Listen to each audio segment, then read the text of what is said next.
अस्सलाम वालेकुम नाज़रीन, उम्मीद है ठीक ठाक खुशहाल होंगे। नाज़रीन एक दोबारा छोटी वीडियो आपकी खिदमत में लाया हूँ। आज की वीडियो में मैं आपको दिखाऊंगा कि ये पावा चारपाई का जो होता है, ये पावा किस तरह बनता है और इसका क्या तरीक़ेकार होता है।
सो गैस देखिए माशाल्लाह बहुत ही प्यारा, इसमें 3-4 किस्म डिज़ाइन भी की है उस्ताद जी ने। और उस्ताद जी ये बताइए आपको कितना तजर्बा है इस फील्ड का? जी जी ये बात है। और इस पे आपने क्या किया, कौन कौन सा ये कलर होता है, क्या चीज़ होती है, ज़रा खोल के दिखाएं।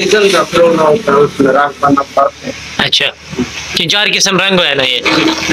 तो गैस ये देखें, जी जी सो गैस देखें माशाल्लाह बहुत ही प्यारा कलर इसमें किया है और कितना प्यारा डिज़ाइन इसमें चारपाई के एक पावे का बनाया है। छोटी सी वीडियो आपकी खिदमत में लाया जाता, अभी तक हमें इजाज़त दीजिए, एक नई वीडियो के साथ मिलते हैं। खुदा हाफिज़।